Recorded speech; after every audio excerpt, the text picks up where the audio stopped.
Hello, everyone, and welcome again to another Teacher Joseph podcast. People who work in the garden, we say that they have green fingers, perhaps as a hobby, or people who enjoy working with the earth. We say they have green fingers. It's a common phrase. I don't have green fingers, but my parents' generation certainly did. And in the UK, people love working in the garden. There's many things to do in the garden: planting flowers, removing the weeds, cutting the grass, and trimming the weeds. I have a strimmer, and I use my strimmer to reach the parts of the garden that my lawnmower can't reach. A strimmer is a kind of a machine which has two bits of wire on the bottom, and these two bits of wire cut away the weeds. A strimmer is a very useful machine, but the wire needs to be replaced sometimes. Today, I need to go to the supermarket and buy more wire for my strimmer. Our supermarkets sell everything, not just food. Our supermarkets are kind of like huge places that can have everything you possibly want. Food, furniture, magazines, greetings cards, they have everything. So there's a supermarket quite close to where I live which sells garden equipment.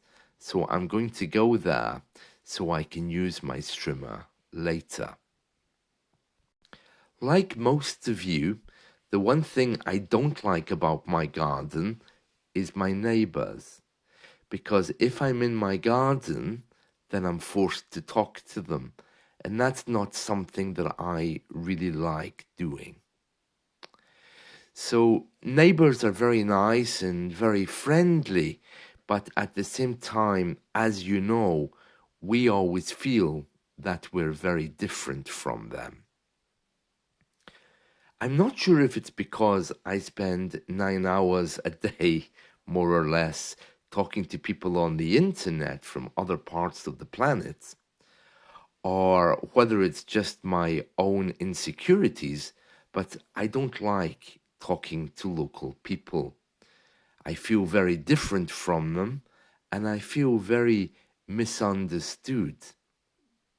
When they ask me what my job is, I never tell them I work online because I know that they wouldn't understand.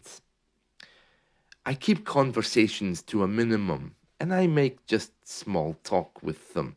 But that can be very difficult sometimes because I hear them complaining about other neighbors. It's very sad.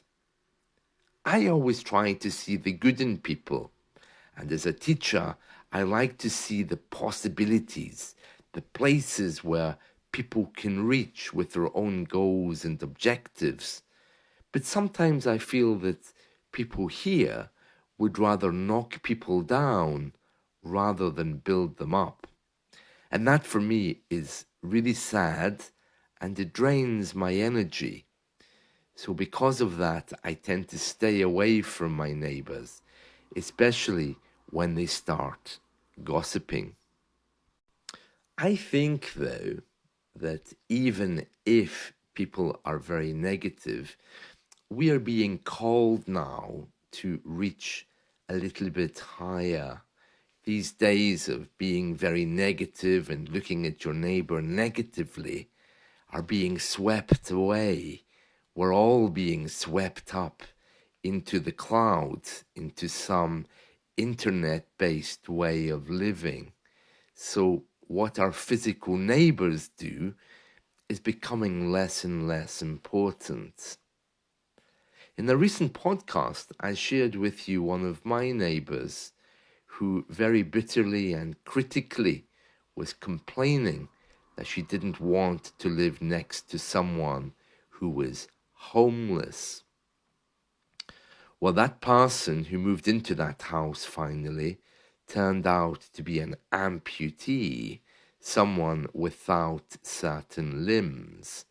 And as a result, my neighbor had to really take back her words, because the person who's now living there is clearly someone who needs a lot of additional support.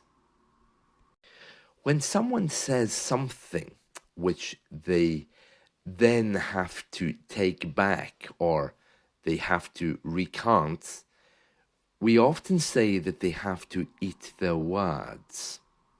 When someone eats their words, it means that they have to either apologize or take back the horrible things that they said.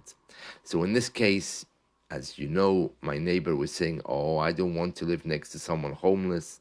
And she was assuming the person would be homeless because she saw that the landlord had furnished their apartments and put in furniture. The man who eventually moved in was entitled to all of those things. After all, he doesn't have limbs. So my neighbor had to eat her words. I heard her in the garden yesterday being very nice to the new neighbor. And I'm thinking, well, perhaps there's a lesson there for everyone, not to prejudge who the new neighbor is going to be. My new neighbor's garden is in a state of disrepair, so with my strimmer, I'm going to remove the weeds later today.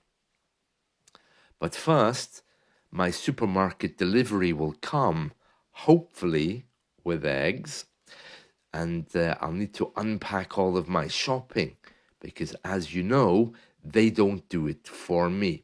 They don't bring bags, they bring crates.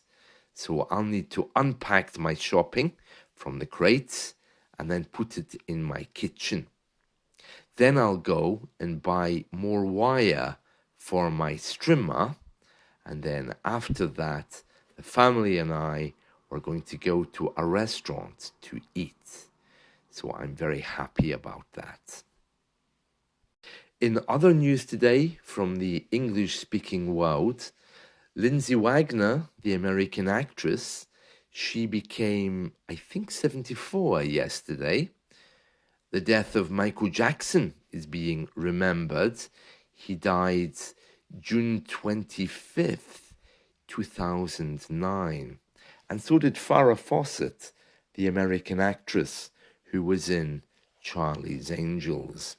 So those are a few things for you to think about this coming weekend. If you're looking for something to watch on social media, you can watch our Royals from 1987 having some fun. They participated in a charity event in 1987 called It's a Royal Knockout. You can find that on YouTube if you like our royal family. You can see our king as a young man, Prince Charles, and his siblings, Prince Edward, Prince Andrew, and Princess Anne. I think their families as well. You can see them having some fun. They're dressed up as vegetables. They're pretending to be normal. Well, pretending to be normal dressed up as vegetables. I'm not sure that's exactly normal, but it's basically a charity event. It was organized by Prince Edward, the youngest royal, the Queen's youngest son. He had left the military and had been disgraced for leaving the military.